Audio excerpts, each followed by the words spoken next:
Sige po. Alakang sa ito. Alak-alakan. Alak-alakan, tapos dito. Hanggang dito po nangangapal. Oo, dito nakakapal ko pa. Ito po yung Pag alsinelas, hindi ka makalakad. pwede po tayong maglakad, sir. Ayun, sakit. Ay, masakit po.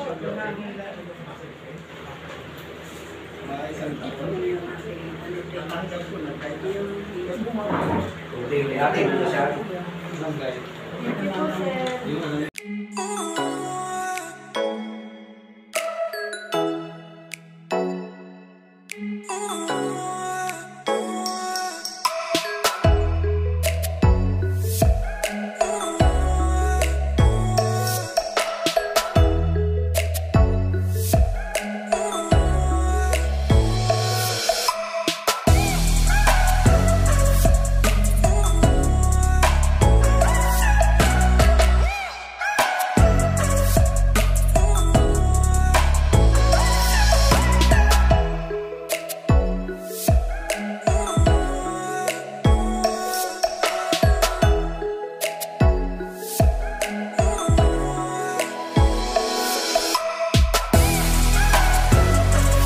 Dito, mga konyo, pa-play dito, mga galing probinsya, Bicol. Galing Amerika pa, galing ano. Sabi ko, maganda rin ako. Oh. Sige, Dok. So, okay. Masakit, wala. Ano ba, Dok? So, marami na kayo napuntahan dito? Opo, Dok. Marami na. So, kailan nyo lang nabalitaan to, di ba? Tuwa ako pag nakapanood ko sa cellphone. Ganun ba? So, itong ano, sabihin niyo sa akin, sumasakit? Ang sumasakit, ito. Ito, Dok. Mamanid na. Nanlalamig, oh. Yun nga, Nanlalamig, pati laging dalawa, malamig, oh. Laging malamig. Malamig, oh. Delikado, umihina. Buti nga, hindi umano, no? So, ano nga natatandaan yung pinuntahan yung mga therapist? Anong therapist yun? Anong mga therapist yun? Sabi niyo? Mga spa rin ito eh. Spa? Bandang Banawi po. Oo. Banawi? Pero more on exercise lang po yung Oo. Ano? Sabi ko, hindi maganda. Sabi ko nga. Hindi na ano, no? Hindi katulad dito, kompleto.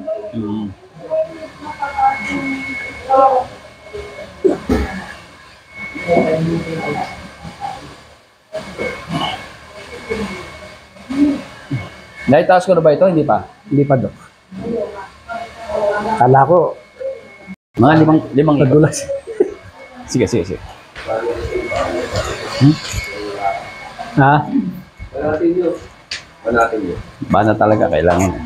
Umurong ang ano niya? Umurong ang Mga ugat. Mga ugat. Yun nga pa, Dok. Kahit konti. Pero naman, Dok.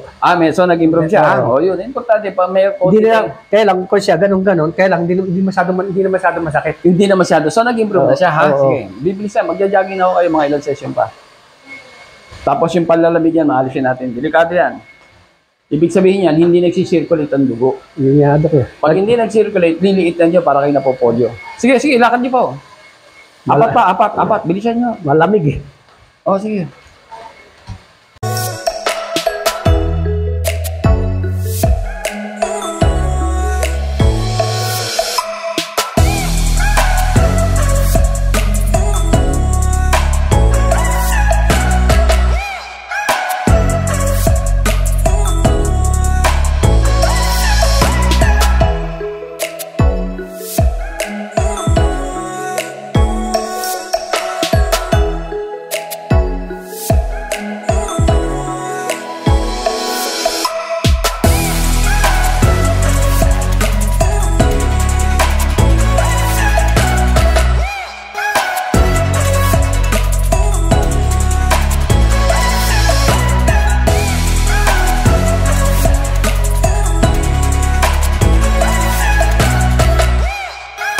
Sipon pa lang, spray nyo. Sino sinisipon dito? Sprayin mo siya, ha? Spray kayo. Tingnan. Meron na po. Nag-spray kayo? Nakabili na po ako. Kailan pa? Nakalinggo. Nakakatulong. Emergency po kasi nahirapan ako nung Ayun, okay na po. nakatulong ba yung spray? Opo. Okay nga magsabi. Oo. Ito sige sa... Ano sabi nyo? Ano po, nagtumawag po ako dito kasi nahirapan akong huminga. Ubo ako ng ubo. Ang daming antibiotic, ang dami kong gamot. Then nakiusap ako dun sa call center nyo. Oo, may call Sabi ko, i-priority mo ako sa lala mo. Emergency. So, emergency, dinalhan ako 2 tsaka isang magnet. Ito ganun. nandito. Ganun. Ngayon wala na po, sa awa ng Ito ba yan? Ito ba yan? Opo, ito may dala-dala ko lagi po. Ayun wag yun ang ano Ito ha. po. Ubus na nga po, kaya bibili ako ulit. Ayan ha. Ito po, lagi kong dala-dala to. Tandaan nyo. Pati apo ko nagaganito. Kasi Very good mga ha. sila. Ang dami kaming na ano yan ha.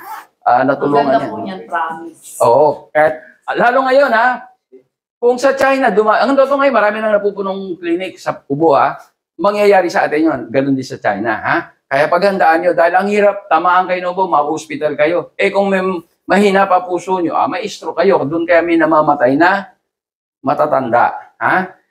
Ang ubo, walang gamot. Pero, nagsisimula sa sipon, tama? Opo. Sipon muna. Pag napabayaan nyo, inabot ng tatlong araw, 4, wala na, nasa loob na ng baga, magkakatagalan. Pero gagamitin nyo pa rin ito para hindi lumala. Pero kung sipon pa lang, matalas kayo, katulad ng ginawa nyo, Maganda nakarecord. rin po daw sa tenga yan. Kasi ang sakit ng tenga ko dati.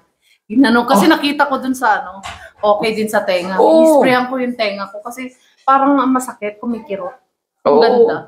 Hindi lang kasi ito, ang dati pangalan nito, o multipurpose spray, Yung iba, alam nyo, kaya sa Las Vegas nagkaroon akong dealer sa Amerika.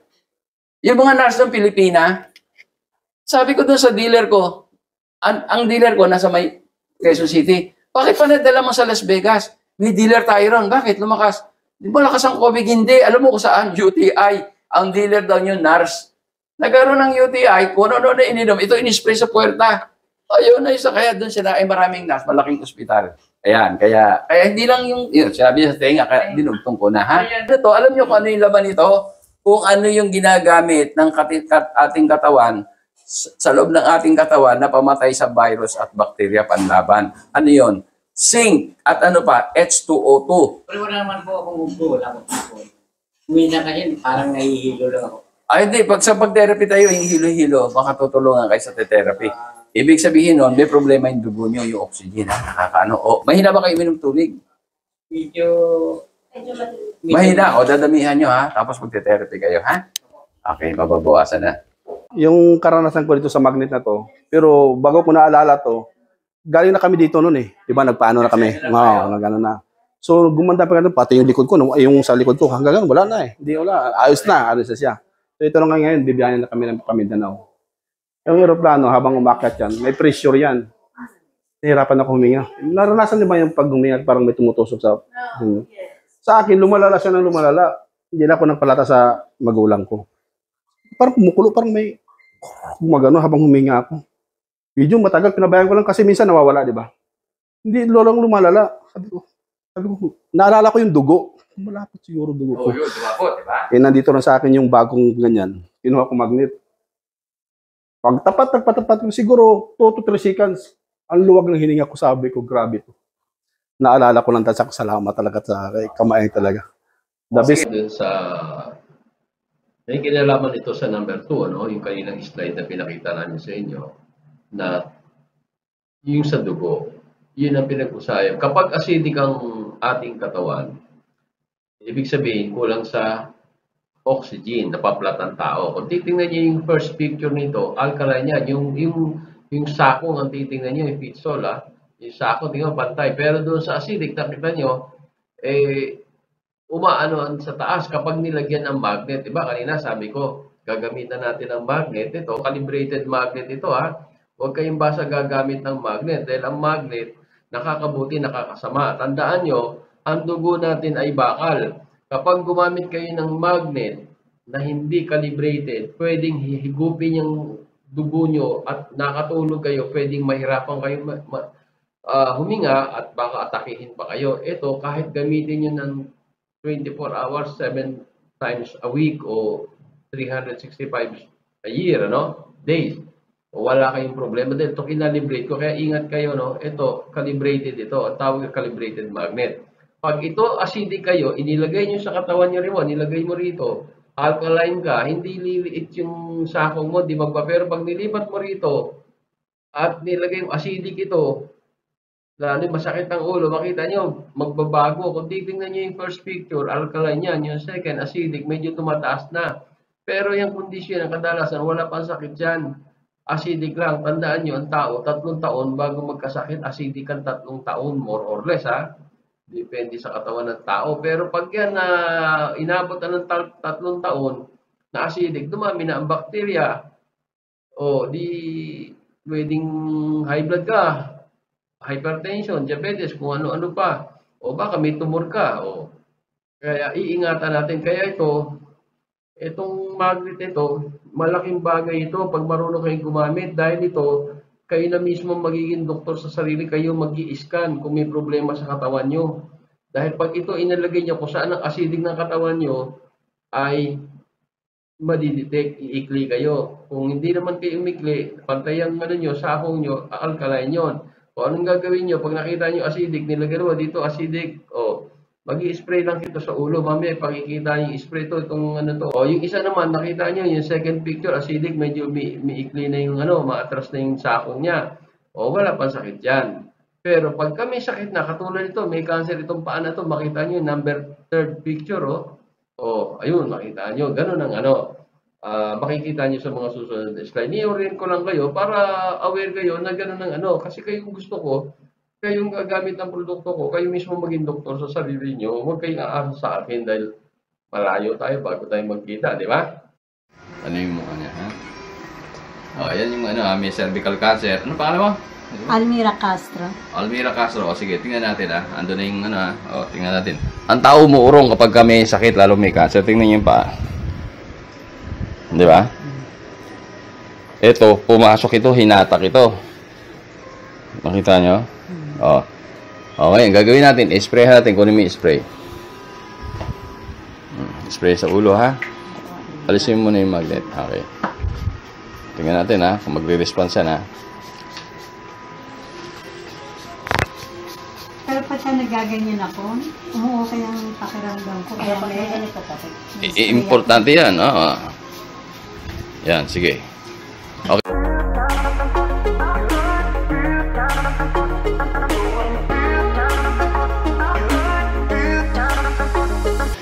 Ayan na sprayhan na, tingnan natin. Sige, lagay mo na yung magnet doon sa 1.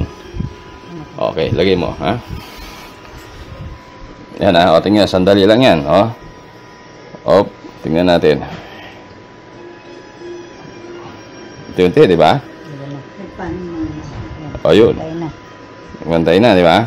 Nangawit lang ako, Bigat ng pamping. di ba? Yun ang sinasabi ko, Kaya malaking pag-asa. Napansin natin na maikli doon sa area na yon, so acidic yon, lumapot ang dugo doon, maraming bacteria doon, walang oxygen doon, Doon tayong sariling doktora, kaya yung iba, lahat naman tayo may cancer, ang totoo kaya lang maliit lang yung iba. Katulad ko, wala naman akong tumor, di maliit pa, kasi nga yung doktor natin gumagana. Ang ginagawa niyan, anytime na nagdidikit-dikit, nag-acidic, malakas ang doktor ko, iwa-hiwalay niya para dumalo yung dugo, nutrients, oxygen, matanggal yung basura. Ngayon, ang bakterya sa atin, pag yan acidic, maraming bakterya, lumalaki yan, kaya lumalaki yung worker yan, parang construction na dumadami ang bakterya, lumalaki ang construction, yung building, ganun din sa katawan natin. Dahil ang bakterya sa atin, bad bacteria anaerobic, kinakain yan acidic. Kung acidic, dadami nga sila. Ngayon, nakalas-kalas natin, na-deliver yung oxygen, ayaw ng bad bacteria, yung oxygen, yung anaerobic. O anong mangyayari? Ihinto ang paglaki, maaaring huminto o lumaki man dahan-dahan dahil may bakterya pa doon sa loob, may pagkain pa sila. Yung alkaline o yung oxygen, hindi nila pagkain yan, aalis sila yan. So, nakuha nyo na. Yun ang importante. Tandaan nyo, ang tao, bago magkasakit, ay mga more or less, sa estimate, mga 3 taon by acidic, high blood, diabetes, etc. Okay. Pag-uusapan naman natin tungkol sa cellphone, yung radiation nito. Alam lahat ng tao na ang cellphone, masama ang radiation nito. Ang totoo nga nito, sa lalaki, pagka inilagay mo sa tabi sa bulsa mo yan, base sa maraming pagsisiyasat ng mga eksperto yan, nababawasan ng sperm count o nanghihina. Talagang nakaka-apekto. Marami ng mga bata, nagsisisure, etc. So, marami nakakaalam, masama ito. Pero ang hindi nila alam, gaano kasama at paano naging masama. Ito, ibibigay ko sa inyo yung detalye. Ito, invention ko ito. Yan, yung anode na yan. Kung nakikita, nilagay ko to, cellphone ko to, nilagay ko rito. Tingnan nyo. Tandaan nyo, simula pa kanina, ang pinag-uusapan natin, bawal lumapot ang dugo. Dahil pag lumapot ang dugo nyo, dadami ang bakterya nyo. Ano pa? Pwede kayong ma-stroke dahil siyempre malapot siya, pwedeng bumara, taas ang pressure nyo, di ba? So, itong radiation ng cellphone, pag ginamit nyo rito yan, pag wala kayong anti-cell radiation, itong ANRAD na invention ko, ay lumalapot ang dugo nyo. Mamaya ipakikita namin sa inyo. At tandaan nyo rin maraming nagbebenta, 25 brands sa buong mundo ang binilang ko dahil galing ako sa Europe, galing Amerika, galing ako China, galing akong Asia, mga 25 brands. Lahat yung pag ginamit mo, umiikli ka o lumalapot ang dugo mo, meron silang pinakikita, ion tester, wala yun. Huwag kayong maniwala ron na scam yun. Ang tao, bago magkasakit, iikli muna kayo, mawawalan kayo ng oxygen. Tandaan nyo, hindi namamatay sa kahit anong sakit ang tao. Kahit cancer yan, hindi na mamamatay kayo pag naubusan kayo ng oxygen. Ibig sabihin, lumabot ang dugo nyo. Kaya nasa Biblia yan Ano sabi? Ang lahat ng nilalang, ang buhay ay nasa dugo. Kaya ito, ipakikita ko sa inyo kung paano lumapot ito. At paglapot nito, hindi lang tayo apektado matatanda. Tayong matatanda, kadalasan acidic tayo. Pero maging yung bata na alkaline na, apektado nito. Ipakikita ko sa inyo yung video mamaya pagkatapos nito. Ang tao na i-stroke, hindi nila alam. Pag gumamit kayo, lumapot, para maaring sa ulo nyo yan, o kaya sa puso nyo, magkakaroon kayo ng ischemic stroke, o kaya ischemic heart attack. Babara yan hanggang sa pumutok yung ugat nyo, magiging hemorrhagic stroke na yan, o hemorrhagic heart attack na yan. Sige tandaan nyo ito, nagpapalapot ng dugo ito. Ano mangyayari para natin masabing lumalapot? Iikli kayo. Pantay, di ba? Tingnan mo to, pantay. Tingnan mo muna. Pantay. Di ba? Oo, pantay. Lagay mo yung cellphone. Ayun, Tawag ka na. Tirang mo sa Sige. cellphone. Ano nangyari? Ang bilis naman! Nakayari ka! Mas ano ka! Sobra to. Sobra ka, Lagay mo yung sticker. Lagay mo yung sticker. Lagay mo yung sticker. sticker. Ayan, may sticker na. Ang ba? Tingnan mo. Ang bilis. Pumapantay, di ba? Mas adik ka sa cellphone kaysa sa akin. Sige, ipakita mo paano pagtanggal. Tingnan mo sa kanya. Tanggalin. Tanggalin Sige, tanggalin mo yung sticker. Yan, tinanggal na tingnan mo. Wow. Lagay mo ulit. Lagay mo, pakita mo sa kanya pag nilalagay. Asama yun. Tingnan mo kung yung tuwang yan, di ba? Sige. Tingnan mo. Sige. Dali, magpapantay na, Ayan na. Yung patay na. Tanggalin mo ulit. Isa pa. Tanggalin. Isa na lang. Lagay mo ulit. Nakita mo, di ba? Yun. Lagay na ulit, Yari ka, mas adik ka sa cellphone. Nakita mo? Masyado kang allergic. Hindi, pareho kayo. Hindi, ako mabagal siya, mabilis. O lumapot yung dugo niya sa ulo, matanda yun. Kadalasan, matanda. Acidic yan Pero yung bata, hindi. Natural alkaline yan. Hanggang 18 years old yan, 15 years old. Basta tama lang yung pagkain. Malusog yung bata. Pero tingnan mo, kung paano siya maapektuhan. Alam niyo ba na ang bata, pagka nag-aaral, kailangan ng maraming oxygen yan. Pag gumamit yan, makita nyo, tingnan nyo, bumabagal ang pagkatuto ng na ihirapan matuto ang bata dahil nga kulang sa oxygen dahil gumamit ng cellphone. Bago pumasok sa eskwela, gamit ng cellphone. O nasa eskwelahan, gamit ng cellphone. O magre-review, ganun din. Sayang, mamaya ipakikita ko sa inyo kung ano ang yan, nasusunod na video na ito. Naman, di ba? Pantay siya, di ba? Pantay, di ba? Gamitin mo. Ito. Ayan. Okay, gamitin mo. Lagay sa tenga. Kunyari nakikipag-usap ka. Lagay mo sa tenga. Lagay mo kunyari nakikipag-usap ka. Lagay sa tenga. Tingnan nyo, Ano nangyari? Relax.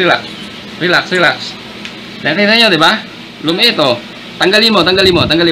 Nakita nyo, lumiit, di ba? Tanggalin mo. Bitawan mo dito. Bitawan mo. Pumantay, di ba? Opo. Gamitin na. Hawakan mo. Yan. Sige. Kunyari, usap. Yan, tingnan mo. Wala, di ba? Wala.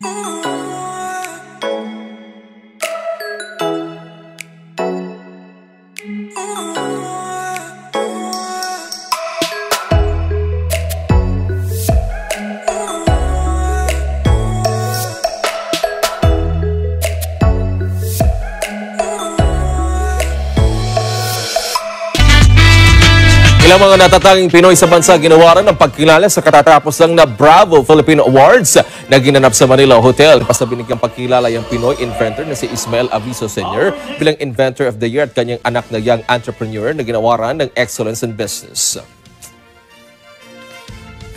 First of all, I'm very thankful na binigyan tayo ng pagkakataon ni Bravo Filipino na maging part of awardee of this year to be Excellence in Business. So I'm very happy na nakasali yung business namin dito. Nagpapasalamat ako maraming. Una sa Diyos, siyempre. Pangalawa, sa mga organizer nito, nakilala nila yan. Lalo-lalo na sa panahon ng pandemic. Ano?